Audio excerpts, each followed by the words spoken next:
Hello, magandang gabi sa inyong lahat. Ako ay si Hannah Galvez, ang inyong host para sa Japan Update Live. Ito ay tungkol sa kultura, current events at daily life dito sa Japan. Ang inyong likod ay pinanganak sa Pangasinan, Binalunan, pero lumaki sa San Fernando, La Union, kung saan ako nagtapos ng elementarya, high school, at doon ako sa Manila nagtapos ng universidad o university sa University of the Philippines at nagmaster sa Diliman, UP Diliman. Noong 1992 ay pumunta ako dito sa Japan bilang isang teacher. Nanalo noon ang Nagano para mag-host ng 1998 Winter Olympics. So by next month, February 1st, ay magiging 34 years na ako dito sa bansang Hapon. Marami tayong mga uh, nasubukang gawin dito sa Japan, but mostly I nag-teach ako, like 10 years ako sa YMCA, sa iba't ibang juku, kaya cram schools, and then naging ALT o kaya assistant language teacher ng 3 taon sa junior high schools, dalawa dito sa may Tokyo. Every now and then, na-invite ako na magsalita sa mga eskwelahan from elementary to junior high school hanggang sa high school. So, yun ang aking exposure dito sa bansang Japan. At noong 2014 ay nakapag-umpisa tayo ng isang korporasyon at ito ay may language school, kaya tinatawag na Juku, at nagturo tayo dito sa aking bahay mismo. I call it schoolhouse, at saka iba't ibang community centers, even sa condominiums around the northwest part of Tokyo. That's in Tachikawa City. So I've been teaching here for almost 34 years, and bali na pasabak ako sa media magmula nung Olympics. But before the Olympics in 2021, but it's considered Olympic 2020, I nagtuturo na ako online. I was a social media coach, and then other online trainings, even yung tinatawag na TESOL, teaching English to speakers of other languages, and also TFL, teaching English as a foreign language, coach or trainer, mentor. So we have trained a lot of Filipinos and other nationalities to become language teachers, and a lot of them are now working as ALTs also, and they own their own language school like what I have right now. So, sa aking pagbabahagi ng nangyayari sa Japan, lalong-lalo na yung mga current events, and even pag may mga kapwa nating Filipino na nag-join ng sports dito sa Japan, especially sa boxing, ako ay nag-a-announce dun sa Bombo Radio Dagupan, Bombo Radio Kawayan, Bombo Radio Pilipinas, Bombo Radio Iloilo, at marami pang mga Philippine Radio Network kung saan ang pinaka-main ay ang Bombo Radio. Other times ay nag-extra ako sa ibang radio stations din, like yung AFP radio station. This year, something new that I would like to do, finally, nung pa ako hinihikayat na magkaroon ng Japan Update Live, but I've been busy moving from one place to another place. At ngayon, finally, 2026 is a new beginning, and I hope this would be a big help sa mga gustong pumunta sa Japan. Actually, ang daming nag-express na gusto magbisita o kaya mag-educational tour dito sa Japan. So, this is one way for you to get to know better itong pupuntahan yung bansa. You're most welcome. At sa mga kaibigan ko na nakauwi na sa Pilipinas o kaya nasa ibang bansa na, sinasabi nila na nakaka-update sila o kaya nagkakaroon ng update pag ako ay nagre-report o kaya nagpo-post sa aking social media account. So, with this Japan Update Live, I can give you more information o kaya sa mga dati nakatira dito ay ma-update sila sa mga nangyayari dito sa Japan. So, for today, I will share with you a lot of information tungkol sa Japan. I hope Ito ay very valuable, very informative. At kung mayroon kayong mga tanong o kaya gusto pang ibahagi, just post sa comment section and I will answer them, hopefully as soon as possible. But with a lot of things going on, start of the year, so maybe it will take some time, but I hope they can answer them while I have time. So just keep with your comments or suggestions para tayo ay magkaroon magandang talaktakan. So with this update, I will be working on this YouTube and Facebook para lalo tayong live o kaya yung comments ay kaagad masagot. Hindi man ako, kundi yung mga nagjo-join sa ating live. Okay, without much ado, I will share with you yung information about Japan. And I hope I can share well. Okay. Uh, okay. Give me some time to do this. Okay. I'm afraid na i-share ko yung aking buong Windows. So I have to open first yung file. I've been teaching online for many years, more than 5 years. But then sometimes andun na sa mga updates kasi na ninibago tayo. Kaya andun na this time, oh, it's sharing the whole screen naman. Okay, let's see how this works. Kumusta na kayo? Kumusta ang iyong bagong taon? Mapayapa ba? And then pinanood ko yung mga iba't ibang New Year countdown, New Year celebration, and yeah, sa bayan natin, no? Marami kasi yung paputok pa. Inaalaw pa rin. O kaya may mga tao na talagang gusto na magkaroon ng maingay na New Year countdown. Dito sa Japan kasi, very quiet ang celebration dito. Walang paputok except sa Disneyland. I have tried once na makapunta sa Disneyland with my brother and nephew. Doon namin nakita na may fireworks. Pero after that, I mean, hindi nga midnight eh. Mga hanggang 11 and then tahimik na ang Japan kasi meron silang kultura kaya relihiyon na ang kanilang ingay doon ay yung balikalembang ng kanilang shrine. Okay, I hope this time you can see yung screen and okay, I think this is working now. So you can see a lot of things na unique dito sa Japan. Makikita yung Mount Fuji, which is considered to be the tallest mountain in Japan. And then we have yung Skytree, yung pinaka-tallest tower o kaya radio tower in the whole world. Yung building naman ay sa Dubai, pero when it comes to tower, especially for telecommunication ay dito sa Tokyo, which is called Tokyo Skytree. And there's another one, it's called Tokyo Tower. And then meron dyan yung red na shrine. And then Tori, ito yung gate na kung high tide ay ganyan, tubig makikita nyo. Pag low tide naman ay ang mga tao pwedeng pumunta dyan under this gate, red gate. And yung Sakura, sa Japan, no, this time nakikita nyo na mayroon akong what they call this, balabal kasi winter season. Kanina sa balita, no, maraming parts of Japan nag-snow and at this hour it's actually 5 degrees and this week from -2 to 12 degrees, so a little bit extreme. Winter season sa Japan hanggang early March and then magiging spring season na yung next season sa Japan. That's middle of March hanggang sa June, middle of June, and then summertime hanggang sa end of August. And then pinaka fourth season is autumn season. That's from September until the second week of December.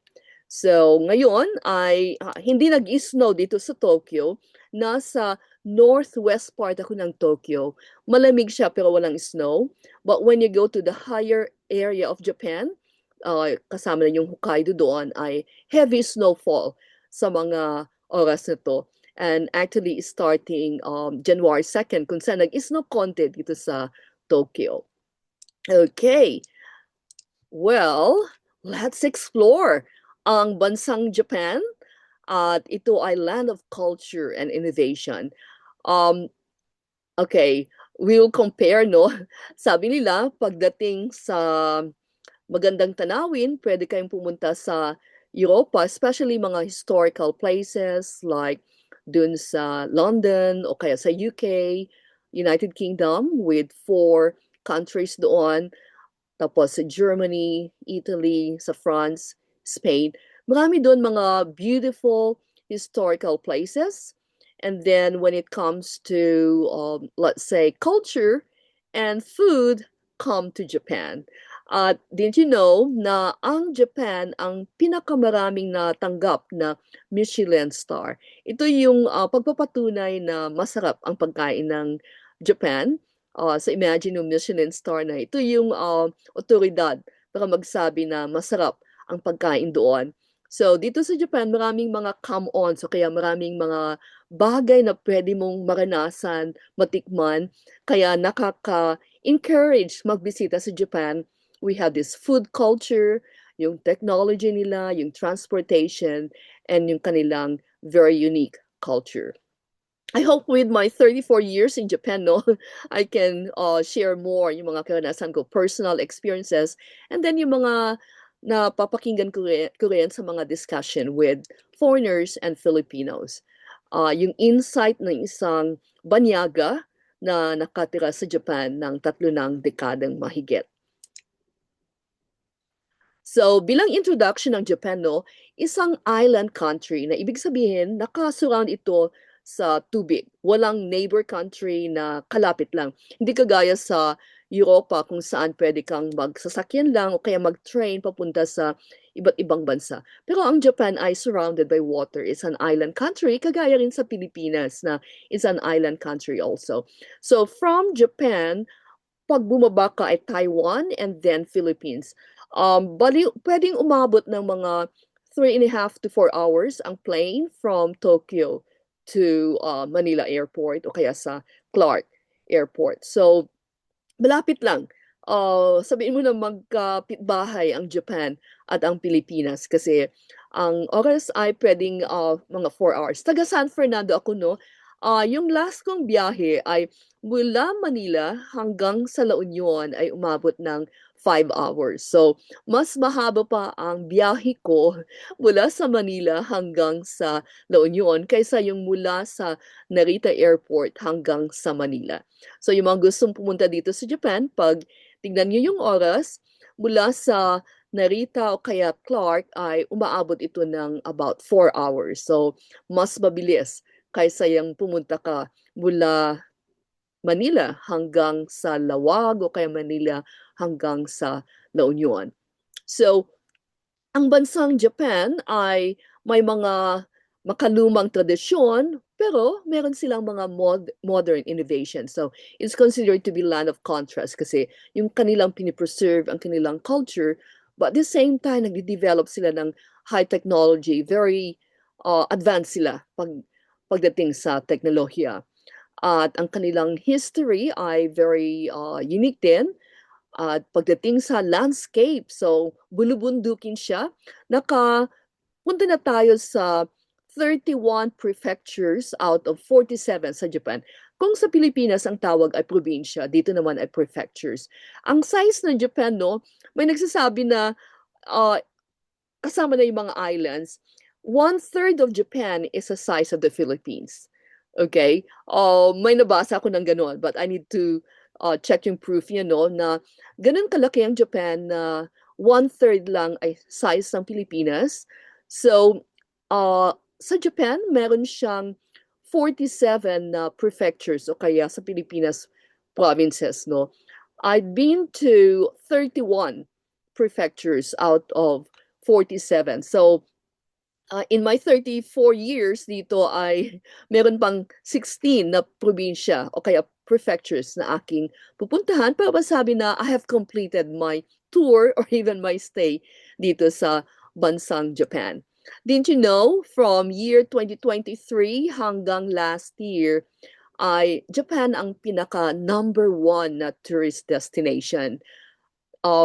Talagang over-tourism nga ang nasasabi.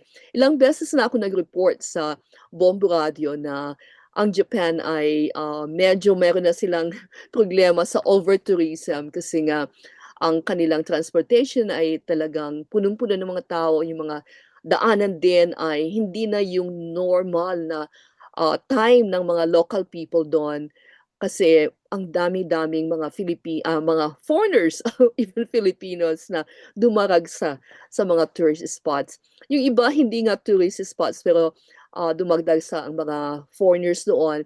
Like kung alam niyo yung Mount Fuji sa may likuran niya or harapan niya ay isang convenience store, ginawang tourist spot iyon kung saan ay yung flow ng pamumuhay doon ay talagang affected, especially ang mga sasakyan ay hindi na makadaan at ang mga tao ay hindi na nakikinig sa mga otoridad doon. Kaya nilagyan na lang ng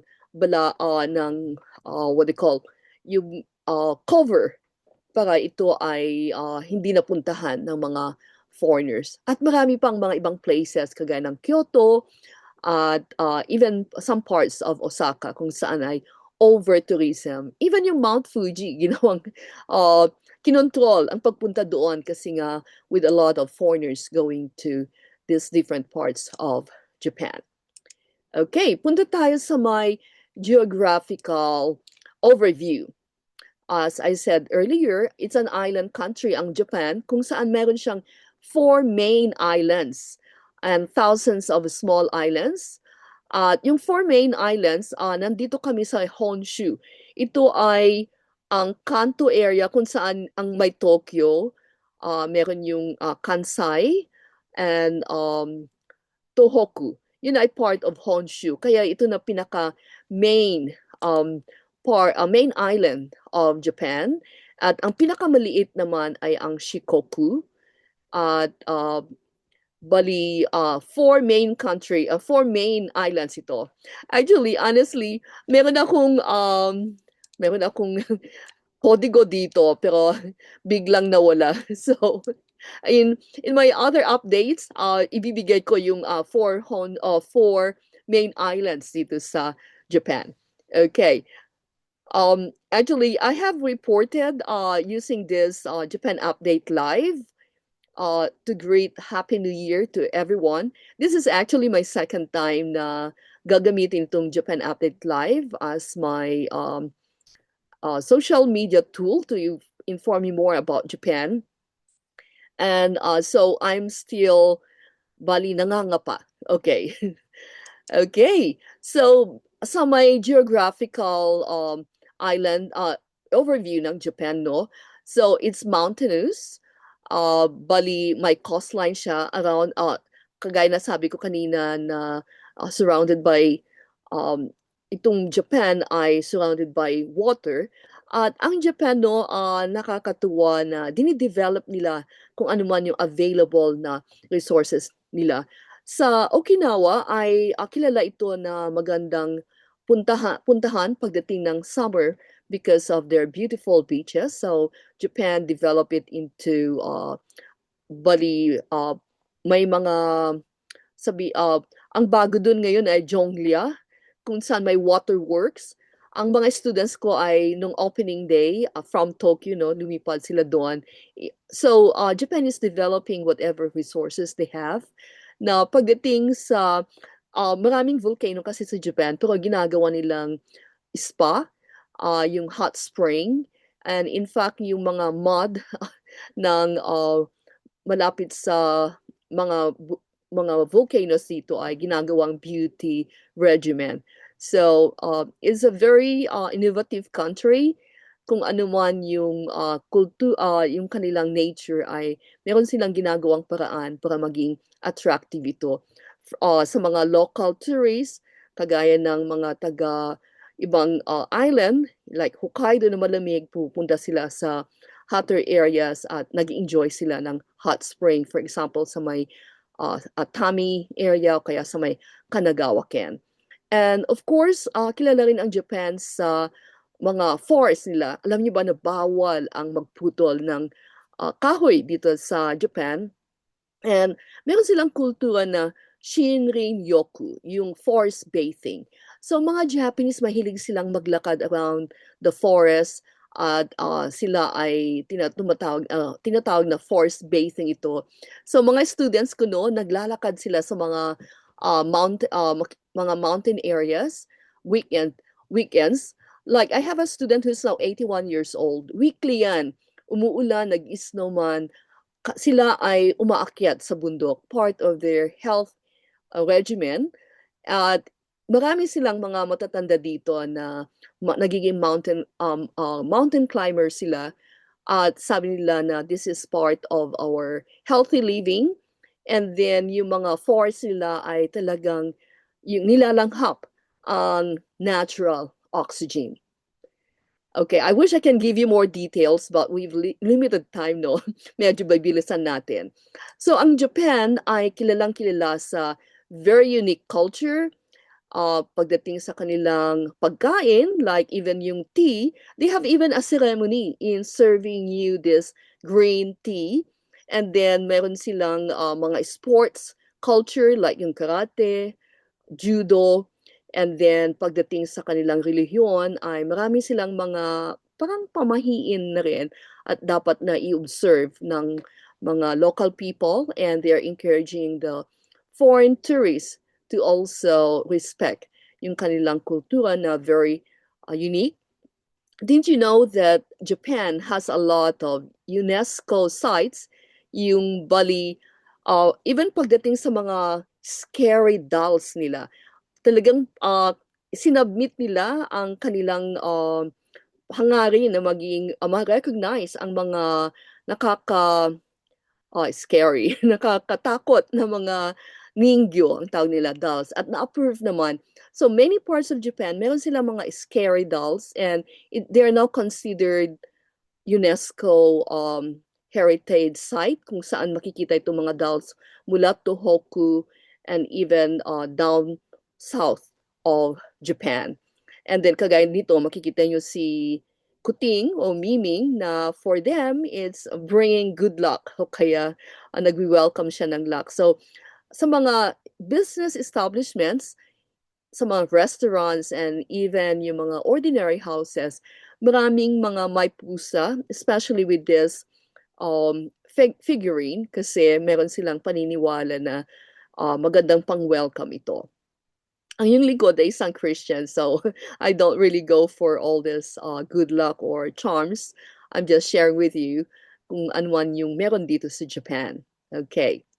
Now, let's go to sa exciting part. Ito na yung cuisine of Japan. Alam niyo na siguro yung sushi, no? Yung fresh vinegared rice, ang tawag nila sa Ingles. At napaka-sustansya, napaka-healthy. Din yung omega na kailangan ng ating brain ay doon nakukuha sa sushi. Kung saan may mga fresh, ito yung tinatawag na ebi, and then meron sila yung sa tuna, at marami pang mga pagkain dito na dito mo lang sa Japan matitikman. We have also this kind of ramen. Kung pumunta kayo sa Japan, hanapin nyo lang yung very famous na Ichiran, Ichiran ramen, kung saan ay meron siyang Michelin star. Of course, meron silang tempura, yung yakisoba, yung of course yakiniku, that's yung barbecue, and many other dishes here in Japan. Sa dami, no? Hindi ko na mai-share. Actually, I've been researching yung OIJ, yung tinatawag na only or original in Japan. And I have listed at least 100 cuisine o kaya delicacies dito sa Japan na original in Japan, and now makikita mo na sa ibang bansa. So very admirable, no, ang Japan na hindi lang yung kanilang teknolohiya ang kanilang sinishare worldwide, kundi pati na rin ang kanilang cuisine o kaya pagkain. Let's go to historical significance. So Japan's history is a rich tapestry woven from the eras of samurai warriors, feudal shogunates, and imperial rule. Didn't you know na ang Japan ang the only country na meron siyang living emperor? So maraming mga countries na meron silang imperial family noon. Pero ngayon, ang bansang Japan lang ang may matatawag na living emperor. At this regime o kaya this era ay Reiwa era kung saan ay this is about 5 years ago lang is a new era kung saan ang kanilang emperor ay bali every January 2nd actually ay siya ay lumalabas together with the imperial family at nagbibigay ng New Year's greetings. Ang yung lingkod no, for 10 years, every year, pumupunta ako sa Imperial Palace kasi this is the only time na yung Imperial family, andun yung Emperor, Empress, yung mga prinsesa, mga prinsipe, ay lumalabas sila, mayroong isang malaking window kung saan ay nagwi-wave sila sa kanilang uh, subjects, o kaya Japanese and mga tourists na rin. So naghahatak ako ng mga foreigners, marami tayong kababayan na hinatak ko para manood doon for kanilang exploration and experience. At marami kaming mga natunghayan na very unique. Like there are bus loads of people from different prefectures at sila ay yumuyuko at kneel down sa harapan ng Imperial Palace kasi may paniniwala sila na ang kanilang emperor ay isang deity o isang Diyos. So may nagsasamba sa mga imperial family dito sa Japan. I was a teacher at YMCA no for 10 years. At binigyan ko ng assignment ang bawat adult student ko na they will give a topic what makes Japan unique. The unique culture of Japan na kanilang i-share sa aming klase in English. Okay? May isa doon na sabi niya, may isang family na sila yung in charge ng funeral ng imperial family. Yun lang yung trabaho ng family nito kung saan ay it's considered a holy thing to embalm o kaya yung funeral ceremony. So, naghihintay lang sila. Hindi sila gagawa ng iba na trabaho, kundi for funeral lang. I was really surprised with that kind of job. But because of their reverence sa kanilang emperor, especially sa imperial family, yun lang ang pwede nilang gawin sa buhay. Okay, I hope you learned something from how Japanese people give a high respect sa kanilang emperor o kaya imperial family. Okay, medyo nabubulol tayo. Emperor. Sanay tayo sa presidente, sa prime minister, pero pagdating sa ceremonial head sa Japan ay isang emperor. They have their own prime minister, okay? I can discuss with you some other time yung kanilang leadership dito. So mayroon yung political leader na ang pinaka-pangalan ay prime minister na very historical this time no na ang Japan ngayon ay nagkaroon ng babaeng prime minister. First time ever. And I think it's the 204th prime minister in Japan. At first time nga na babae ang naging leader. Pero pagdating sa imperial family, lalaki lang ang pwedeng emperor. But with this new prime minister, so we have this political leader, the top is called prime minister. We had the ceremonial leader, the top is an emperor. Okay, I'll give you some details some other time. Okay, now let's go to technological advancements. Kilala ang Japan sa kanilang teknolohiya at dito sa Japan ay meron silang hotels kung saan ay robots ang kanilang staff. Ang mga nagsiserve din ng pagkain sa mga restaurants ay mga robots din. At in fact, meron pa dito no, sa isang university, yung professor ay nasa isang lugar siya, let's say, imagine nasa Tokyo. Pero merong mga robots sa ibang university na parang nagli-lip-sync, no? Habang nagsasalita yung professor, nandun din yung kanyang representative robot para magsalita rin. But this time, no, meron tayong tinatawag na, kagaya ngayon, itong Zoom na ginagamit ko, ay pwede nang tumingin sa monitor habang nagsasalita ang speaker mula sa Tokyo kaya sa ibang lugar at pwedeng pagsabay-sabayin, like live streaming na tinatawag. But there was a time na robot ang ginagamit to represent yung main speaker. Okay. At pagdating sa sasakyan, yung tinatawag na bullet train, Shinkansen, by 2027, meron yung train na uh, bali bali ito na yung pinakamabilis na train mula sa Tokyo hanggang sa Osaka na aabot sa about 30 minutes ang sinasabi nila. Right now, it's about 3 hours. So imagine how fast yung bullet train na ginagawa ngayon levitate, nag-levitate. Parang magnetic levitation, maglev ang tawag doon na bali yung magnet niya ay siya yung hindi talaga okay, I wish I can explain more, no? Yung maglev ang tawag doon. Ganun kabilis na parang yung magnet na imino-move niya yung Shinkansen o kaya yung bullet train. Okay, I hope I can be more technical, no? But I've read a lot about this maglev train kung saan mapapabilis pa faster than this yung Shinkansen na tinatawag. Noong 2022 is a year of Shinkansen and I got the privilege to take a lot of bullet trains all over Japan. That's why, I'm sorry, not all over Japan, just the eastern part of Japan. Siguro nakasakay ako ng 12 that time year of the Shinkansen kasi mayroon silang promo. Meron akong student na researcher kasi ng East Railways, JR, Japan Railways. At I got this information about yung kanilang promo. So, nakasakay ako ng maraming mga bullet trains dito sa Japan. Talagang nag-enjoy tayo sa pagpunta sa iba't ibang prefectures here in Japan.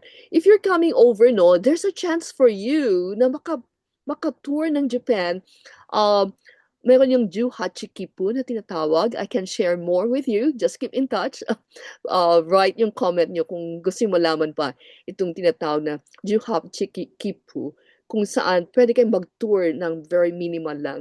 Cheaper than yung mag-plane kayo kaya yung tinatawag na Shinkansen. Hindi nga lang, every station nag-stop nito. May mga connecting trains na mapapamura kayo. I mean, it would be cheaper if you go to different places.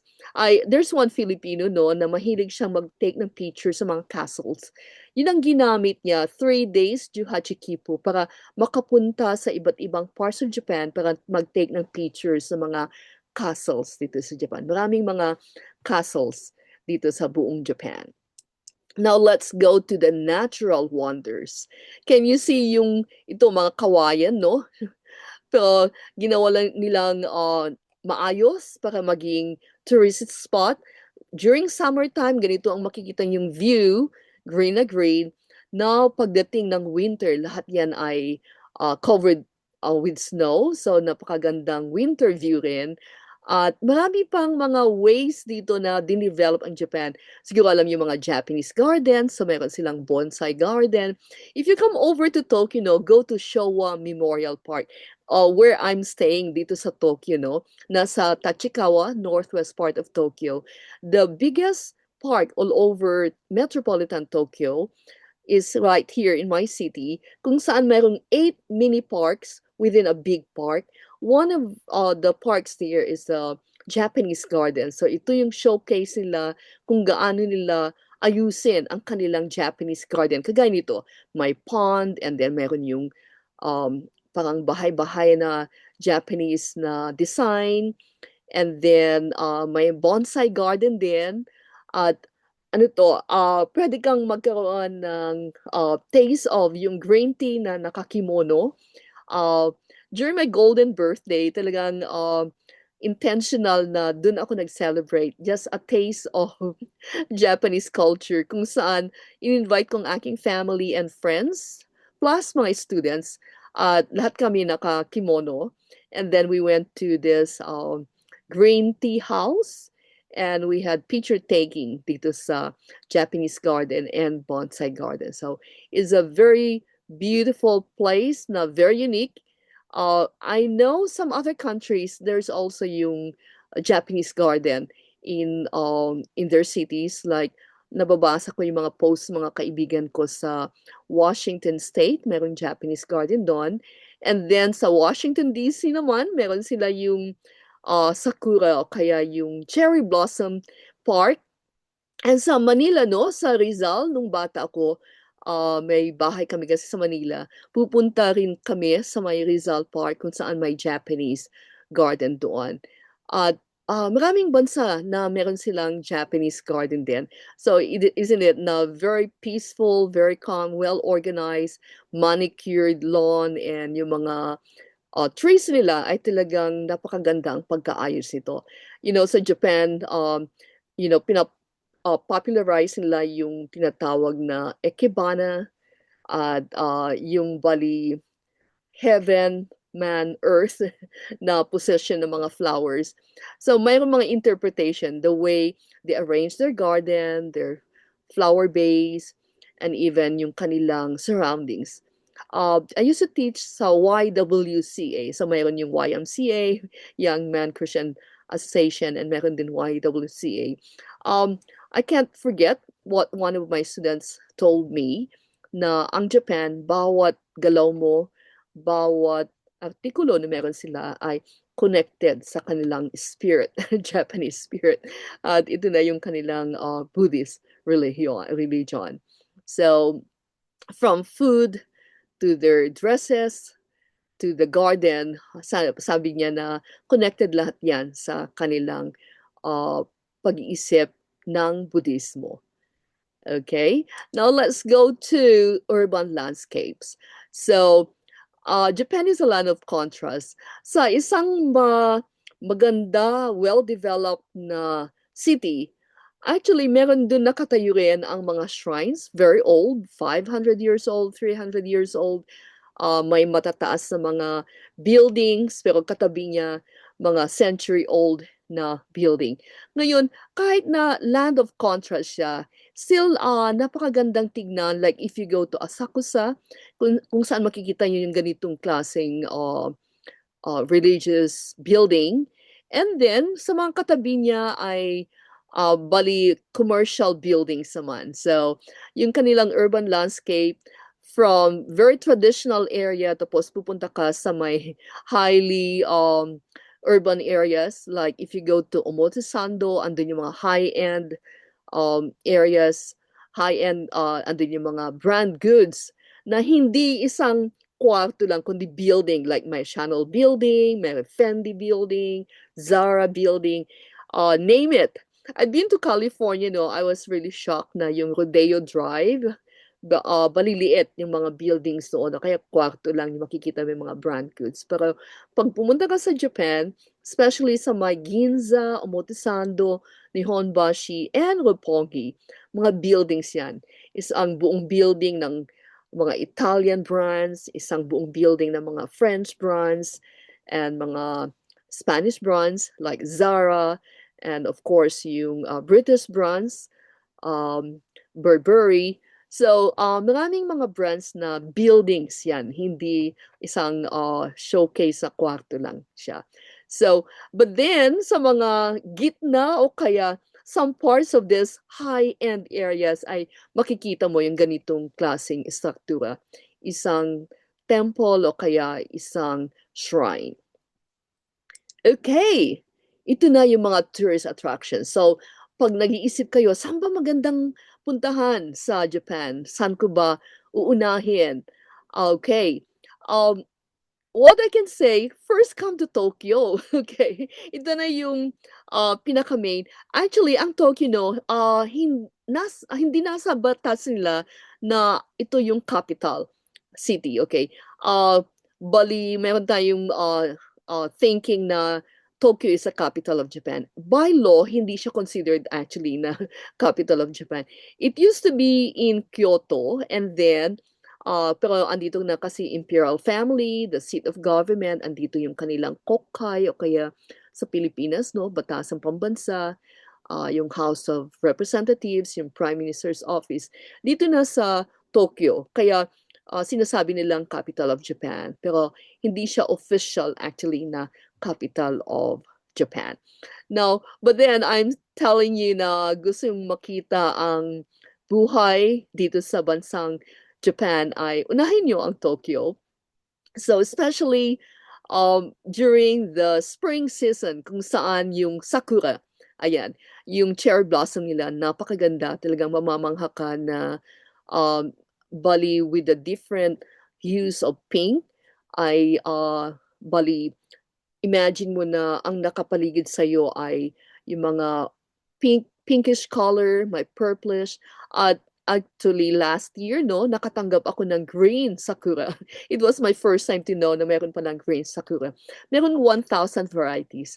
Ang alam lang natin yung mga pink no, pero actually maraming varieties ang sakura at dito mismo sa may Showa Memorial Park na sabi ko na biggest park in Tokyo ay napakaraming uabot yan ng 1,000 plus na cherry trees. Kaya pag sila ay sabay-sabay na mamukadkad, okay, napakagandang tignan. And hindi lang sakura, meron sila yung nanohana na tinatawag. Ito naman ay mga yellow blossoms. And here in Tokyo, so you can see yung Tokyo Tower. Ito siya. At yung Sky Tree. And yung nasabi kong mga temples, marami dito surround lang ng bawat kanto yata. May makikita kang mga shrines dito, maliliit at malalaki. And of course, makikita mo mga nakasuot na mga kimono if you go to Sakusa area. And now you can actually experience wearing kimono or sa mga lalaki, no, hakama. At pwede kayong mag-rent at pumunta sa mga iba't ibang mga tourist spots in Japan. And andito yung Tokyo Disneyland. And malapit sa akin yung Sanrio, yung Kittyland. Lumaki ako na yun ang mga nakikita ko noon. Sanrio products at malapit lang sa aking lugar yung Sanrio. At pagdating sa pagkain, ang daming mga restaurants na pagpipilian mo. Malapit din dito sa akin yung Tempura House. Kaya pag gusto matikman yung talagang authentic na tempura, meron Tempura House malapit sa akin at meron din yung soba. Bali, yung talagang ginagawa yan sa mismong restaurant at very fresh yung lasa nito pag doon ka pupunta sa may soba house o kaya noodle house. Of course, yung sushi, maraming mga sushi restaurants malapit din sa akin. At marami pang mga attractions right here in Tokyo alone. Like you can only see the Tokyo Skytree, Tokyo, uh, Bali, Tokyo is Tokyo Tower, okay, dito sa Tokyo. And then once you have masabi mo nang na-tour ko na ang Tokyo, you can go to Nagoya, Osaka, Nagasaki, Hiroshima, of course, sa Nara, kung saan yung very traditional ang pamumuhay doon at mga makikita mo ay mga traditional culture. Siguro nakikita yung mga influencers, no, yung deer o shika, yung kanilang animal na yumuyuko pa pag papakainin mo. Na sabi nila, hindi lang mga tao sa Japan ang very respectful, kundi pati rin mga animals. So, marami kang makikitang kakaiba sa bansang ito. At kung nakapunta ka sa iba't ibang bansa, masasabi mo na ang Japan talaga very unique from their food culture to the uh, sabihin mo ng yung sports culture, mayroon silang sumo dito, ang technological advancements nila ay may mga showcases sila like if you go to Odaiba, um, okay, you can take by train o kaya bali mayroong mga buses din na pumupunta doon. Makikita mo yung yung mayroong tech club or bali very unique na yung pailaw-ilaw na you feel like you are going to different places in Japan, meron silang ganung attraction. And of course, mga game centers dito, mga gadgets na marami mga mahilig dito ng mga Pokemon o kaya ang daming mga games dito na ini-export din ng Japan, ini-enjoy ng mga locals, and then other foreign kids are also enjoying them. Bali, okay. I'm thinking of some game apps na very famous in other countries. And of course, yung animation nila. Yung Ghibli na tinatawag, malapit din sa akin yung Ghibli Park, may theme park na ngayon. At meron din mga foreign theme parks dito like USJ, which is actually in Osaka, and Harry Potter. That's maybe it was launched about 2 years ago. At meron station dito na talagang ang theme niya paglabas mo pa lang parang pumapasok ka rin sa Harry Potter attraction. So, yun ang mga foreign parks na inadopt din ng Japan. Bali, when it comes kasi sa economy o kaya commercialism, no, kagaya ng mga movies, pag may opening ng mga Hollywood movies, ini-include nila ang Japan kahit na 4 o'clock. Kung minsan meron akong friend na nagbibigay ng ticket na yung opening niya, synchronized yan worldwide. Kaso alas 12 kaya 4 o'clock in the morning mo papanoorin kasi kung sa Amerika, sa Hollywood ay mag-open siya ng mga 10, but then here in Japan it's like 2 or 4. Bali, kasi ang sabi nila, sa Japan with yung ticket price, no, it's like in other countries, mga 3 or 5 people ang bibili. 3 to 5 people with one person lang dito kasi mataas yung value dito. So, malaking market ang Japan when it comes to international movies and more so sa mga international parks like Harry Potter, and then we had the USJ, Disneyland, Disney Sea, and in fact, mayroon silang bagong attraction, no? Yung Disney in the Sky ang tawag nila noon. Pero parang pinalitan din, parang spring season, something like that. Okay, well, as a conclusion, so Japan's charm lies in its harmonious blend of past and present. So marami kayong napakinggan ngayon na it's a land of contrast. So, yung kanilang technology, ang kanilang transportation, but then, na-preserve nila ang kanilang culture, ang food culture, ang kanilang religious artifacts, yung kanilang pananamit. So, it's really a blend of past and present. And its unique culture, breathtaking landscapes, and technological achievements continue to make it a standout destination on the global stage. Kaya napaka-attractive nga naman ang Japan. For 2 years now, number one country destination ang Japan. At ito na nga mga nasabi kong introduction. Marami pa yan mga details. So, tutok lang kayo dito sa Japan Update. I'll be announcing to you when I can have this update again. I can go sa details, kagaya ng food culture nila, and then yung kanilang tourist areas na pwede yung puntahan, and yung kanilang sports like karate. I used to teach a lot of students who are karate trainers, hindi lang yung mga bata students kasi naging student ko yung dojo owner, yung kayang karate school owner.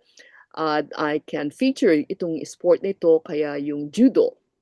And also, Japan has a lot of places where you can bring your family. It's a kid friendly, family friendly country.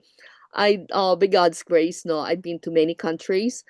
Um, ang pinaka recent yung pagpunta namin sa Europa. As one of the coordinators, I made it sure na walang ma-pickpocket, walang madisgrasya, o kaya I was with 18 people, pang 19 ako. So, mas marami pa akong time na isipin paano maging safe and secure ang mga kasama sa tour, and also yung kanilang kagamitan na walang ma-pickpocket. At ganun ka sabihin mo ng hindi at peace yung mind mo na magtutour sa iba't ibang bansa. But when you come to Japan, very peaceful. It may be a little bit pricey, but then you cannot buy yung peace, yung joy, yung unique experience mo sa pagbisita sa iba't ibang parts ng Japan. So, pwedeng maiwan mo yung kagamitan mo sa isang lugar, hindi nila nanakawin yan. Like, I have one experience, no? May isang Filipina na pagdating niya sa airport, nakalimutan niya yung kanyang diary and some other personal things, no, sa Narita Airport. And then, medyo malayo yung lugar ko kasi, kaya hindi kami makapunta sa Narita Airport. After 3 months, pumunta kami sa airport para umuwi na siya kasi uwi na siya. At nandun pa, naka-reserve ang kanyang kagamitan. So, ganun ka, sabihin mo ng hindi ninanakaw ang yung kagamitan. And in fact, dito sa Japan, no, ang mga police boxes, koban ang tawag nila, marami silang natatanggap na cash. Aabot yan ng mga millions of yen na sinusurrender ng mga local people dito kasi either nahulog o kaya naiwan sa isang lugar at sinusurrender dito sa Koban police box. At may policy dito, no, pag hindi siya pinick up ng some say 3 months, some say like even aabot ng mga 1 year, mapapasayo yon kung walang magki-claim yung mga naiwang pera kaya kagamitan. So, ganun ka at peace ka kung pumunta kayo dito sa bansang Japan.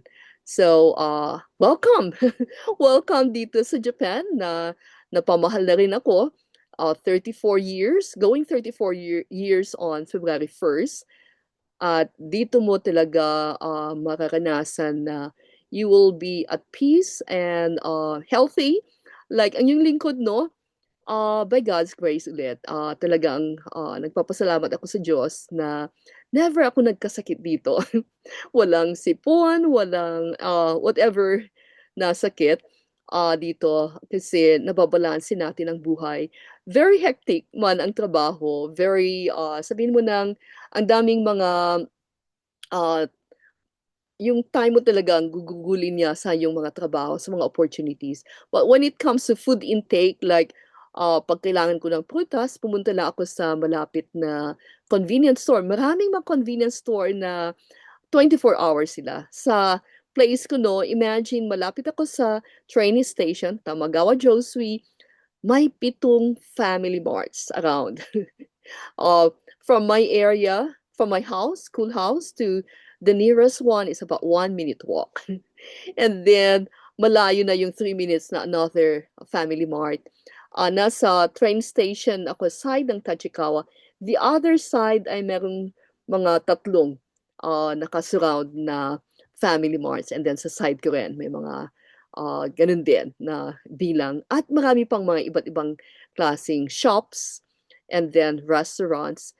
Around me, may mga tatlong Italian restaurants, may isang Chinese at maraming mga Japanese restaurants like yung nasabi ko kanina, Tempura House, and then meron yung Soba House. Meron din yung Bamiyan, family restaurants, Gasto.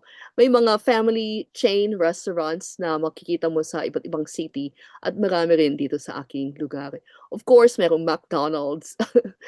Sa version ng Japan, meron ditong Moss Burger na kung saan, imbes na tinapay, no, rice burger. Rice, and then, padami ng varieties. Mayroon na yung ebi, yung shrimp, and kung noon, no, kagaya ng McDonald's na burger or hamburger and bread o bun, tawag din, no? Dito sa Japan naman, sa Moss Burger ay rice and then mayroon silang burger. Ngayon, meron silang teriyaki o kaya yung bali chicken and then meron yung ebi at meron ng fish. In fact, the other day, dito pala sa aking lugar, no, mayroon yung IKEA. This is the biggest and first na Scandinavian shop in Metro Tokyo. It's about 7 minutes by monorail. Bali, nagulat ako na may fish dog, hindi hot dog, no? Fish dog. So instead of meat, it's fish. So meron ditong IKEA na nag-adopt na rin ng Japanese food culture. And meron ditong tinatawag na mall. It's one of the biggest mall in Japan and right here in my city, Lalaport, okay? In Lalaport, maraming mga brand goods from Zara to United Arrows, mga sports wear. Kasi dito sa aking lugar, meron yung Tachikawa Arena kung saan yung 3-on-3 basketball na supposed to be venue for the Olympics 2020 but because of this COVID-19 pandemic na iba yung venue. So, hindi nagamit itong basketball arena. Pero maraming mga sports events like yung tennis and many other sports events na ginaganap dito sa aking city. And yung pinaka-famous nilang um, figure skater, si Mao Asada, ay nagpatayo ng kanyang school dito sa aking city. Kaya nagiging sports-minded na rin ang mga tao sa aking lugar from winter sports to summer sports. At marami even mga adult kong students ay naglalaro rin ng tennis. Okay, I can share more about Japan. If you would like to know some details ng mga kultura dito, kaya yung mga bagay-bagay na gusto yung malaman, just post in the comment section and I will try to research for you or share my experiences. And in one of my vlogs o kaya yung ganitong show, I will be inviting speakers that can share their own personal experiences dito sa Japan para hindi lang yung informative kundi experiential, if that's the right word, no? Yung mga nakaranas na, yung talagang masasabi mo na hindi lang yung nababasa kundi naging totoo sa buhay ng kababayan natin o kaya mga iba pang banyaga dito sa Japan. So, in the next episodes, I'll be featuring yung mga uh, nakasama ko sa Japan o kaya yung mga sabihin mo ng famous people who love Japan or would like to share more ng mga information how to enjoy your life in Japan. So I hope with this Japan Update Live, it would be very helpful, very informative, and even a source of discussion na ganito pala ang nangyayari sa Japan. And especially yung mga current events, no? Mag-a-announce ako sa aking Facebook and YouTube kung kailan ako magkakaroon ng mga yung mga updates sa mga nangyari dito. Normally, no, I'm sharing to you kung may mga earthquakes, kung may mga tsunami, or yung mga sabihin mo ng hindi maganda, may mga nangyaring, for example, before nung binaril ang kanilang former Prime Minister Shinzo Abe, talagang non-stop yan. In one day, mga nakakapitong naka-announcement sa kuno o kaya pag-report ko sa Bombo Radio. So, kuminsan naisip ko, nako, I'm actually sharing na yung mga bad news. So, with this Japan update, no, I hope I will not just share yung mga bad news, kundi rin very inspirational, very informative, and you will learn something para pagdating nyo sa Japan, may na kayong alam na pwedeng puntahan o kaya meron kayong bagay na, talagang bali ma-explore deeper, hindi lang yung nakita kundi gusto niyo rin na maranasan. With that, with this update, no, this is my second episode, and I hope I can improve more. Medyo nabubulol pa tayo, so just comment whatever you would like to know more about Japan, and kung mayroon kayong mga bagay din na gustong tanungin, be it privately, you can just send me a private message, or you can just post. Maybe some other people can also respond to them. Okay, yung lingkod, si Hannah Galvez, na nagbabahagi tungkol sa culture, current events, and daily life in Japan. Take care, God bless, and see you again in the next episode. Bye for now.